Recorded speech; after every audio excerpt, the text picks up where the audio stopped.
Oh god, dude, the vertical camera recording. This was where we were playing at. This was main stage. You guys can see how close we were. This was Express Search and Destroy.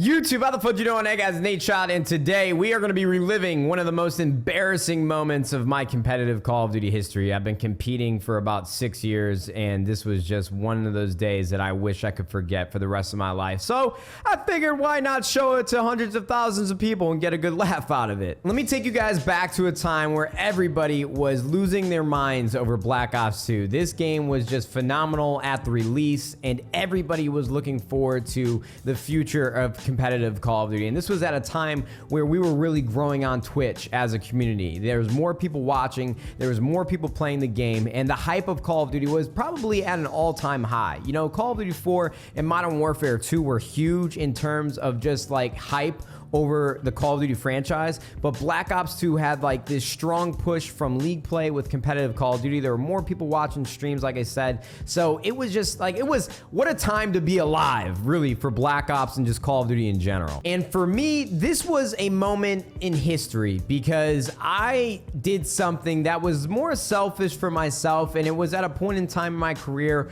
where I really had to take one more stab back at competitive Call of Duty. So I was the captain of Optic at the beginning of 2010 for Modern Warfare 2. And then flash forward all the way to, I'd say, like the first couple months of Black Ops 1 to take you guys even further back into the past.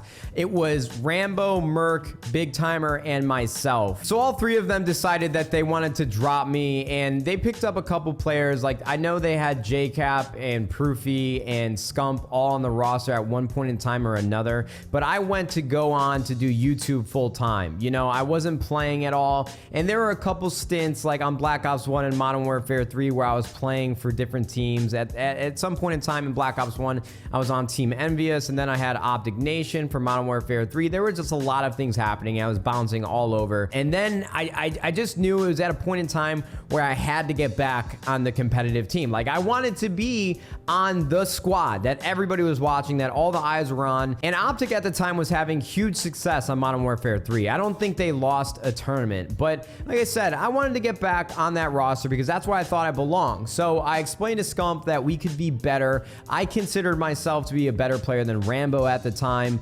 Not a lot of people will agree with that, and Rambo's my friend, so like, we don't even need to get into that debate. That's another story for another time. But I convinced them to let me back on the team. So like, it was my time to shine.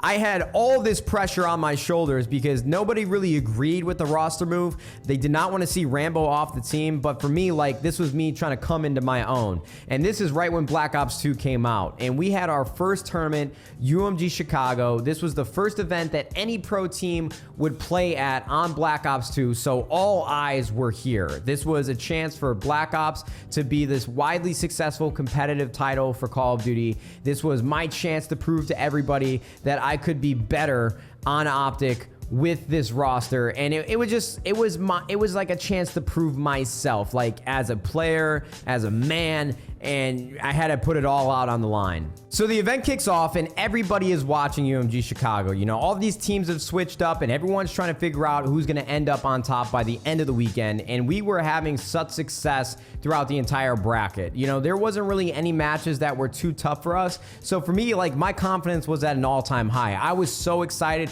but also nervous. Like, I think a lot, and I just knew that if we ended up in the finals and lost, it would be like a really embarrassing moment because Optic had Rambo, they never lost, they put me onto the team, we lose our first tournament. Like, it was just, there was really, like, we were either going to be so incredibly successful and shock the world, or I was going to be like the laughing stock of like the competitive community. It was just not a good place to be in, but that was also like a huge opportunity just to be like this Cinderella story. So I went all in, and we ended up in the finals Sunday afternoon, and we had one more roadblock until we can get to that ultimate success. And of course, it had to be like the ultimate villain, who's now my teammate, Aches. So he was just like this unbelievable player that really had a mouth on him. Him and I actually teamed in Modern Warfare 3 at one point in time. It was for EGL8 in Manchester in the United Kingdom. And that event actually happened like right after my mom passed away. So it was just like a really weird time to be teammates. Like nobody really ever expected Aches and I to be on the same team.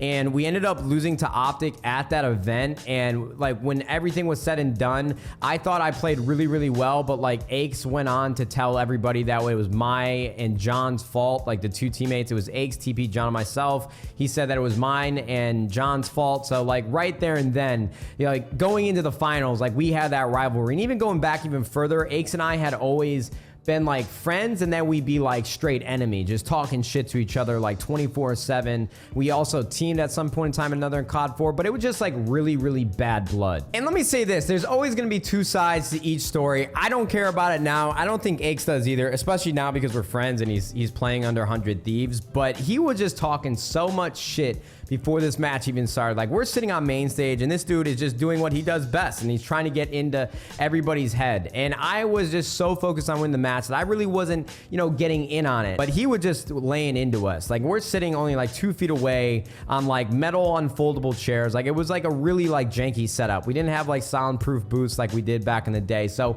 we could hear each other right in each other's ears. Like there was no barrier. There was no filter. It was just back and forth, back and forth, back and forth. So the games go on, and even now I think it's very controversial to this day the way the tournament was set up. Like we were coming out of the winners bracket, and I think they were playing out of the losers bracket. So instead of like doing like a continuation like best out of 11, there was 2 best of 5. So I think they beat us in the first best of 5.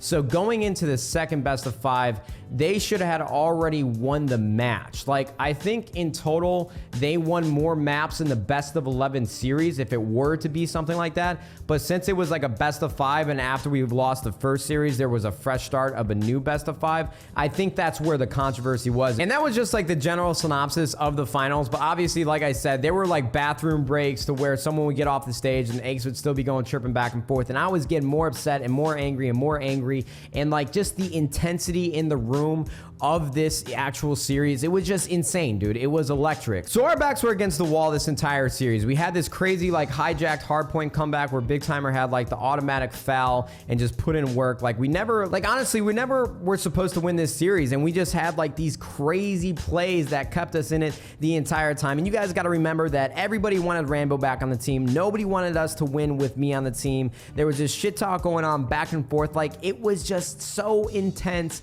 and that's the only reason why I can attribute to what happens next. Roll the tape. Let's watch the video. Just remember, dude, this was so long ago, and I'm like so embarrassed and I cringe watching it now, but let's just watch it. Oh god, dude, the vertical camera recording. This was where we were playing at. This was main stage. You guys can see how close we were. This was Express Search and Destroy.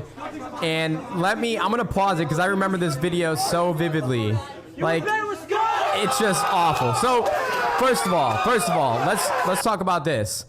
I'm gonna let it play out, but let me just say this. I was wrong to get up and get in their faces like that, 100 million %. Like I literally wish I could go back and kick my old self in the face. Like it was totally disrespectful, totally out of line. I shouldn't have done that. The series was just so intense. That's the way it was, and that's kind of like how Call of Duty's always been. So this was me kind of setting a bad example for like the rest of the history of competitive Call of Duty. Like this was not good. Like this is actually one thing that I totally regret from it. We're going nuts. We're all so hyped, bro. Scum's getting in on it. Like we're just, and right here, I went even more in his face. Like I shouldn't have done that. Like I should have done that. I should have done that. But we go to say good games. Like I'll calm down, realize what was going on, and boom, like, oh my God, dude. I gotta bring it back. Like, it just, watch, bro. We shake hands, I go over there, and he like, it was so bad. So I go get in his face. I gotta get my 2 cents in. That was bullshit.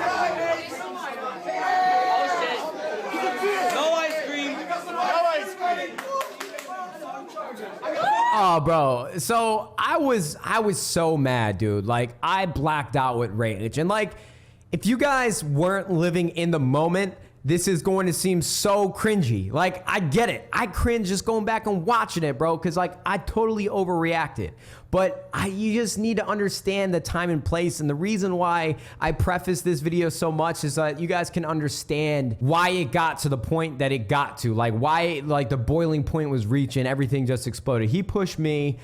I retaliated.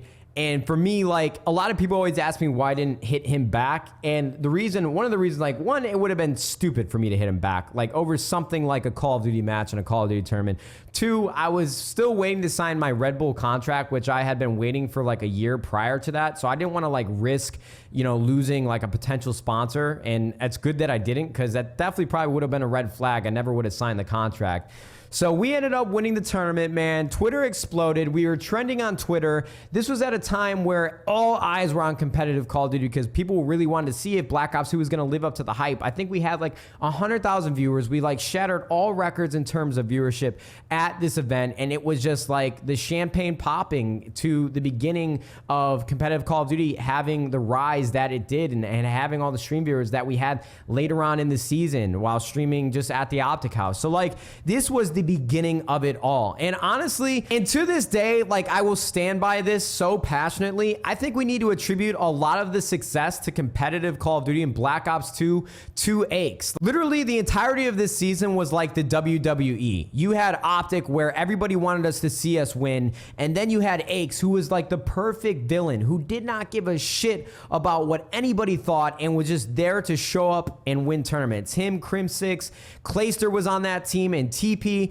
Like there was just so much happening. And then you had Impact that was just like these foul-mouthed dudes. Like Karma was always talking shit to me, and like they were so cocky, but they were beating the shit out of everybody. They were destroying at tournaments. And then, like I said, you had Aches who was also like no filter talking shit. It was just like, it was a magical moment for Black Ops 2. Like we had all the things that we needed in terms like of a recipe for success. Like you could write a goddamn book about that entire season. Like it was unbelievable, bro. It was like the WWE. Like that was like the golden age of competitive Call of Duty. So like this video, like this was like the start of it all. Like it was just incredible, bro. I'll never, like, honestly, like this is like a cringy and embarrassing video, but it like set off like the entirety of the success that Call of Duty had, man. Like I'm cringing watching myself, but this was just like a moment that I'll never forget. And it, like Black Ops 2 was just, it was unbelievable, bro. Like I just can't get over it. So that's all I'm gonna have for you guys today. I hope you enjoyed that little blast from the past. Like I said, a little embarrassing, but it's cool to reflect on it and just see what it all turned into. Go show my boy Aches some love on Twitter. That's my homie. He's the captain for my team, 100 Thieves. He's one of the best players to ever touch Call of Duty. And I think he brought a lot of success to competitive Call of Duty in general and has allowed to give others opportunities to make a living from what they love doing. So it's all worked out. I hope you guys have a wonderful day. Please drop a thumbs up if you enjoyed the video, and YouTube. We'll see you fudging later. Goodbye.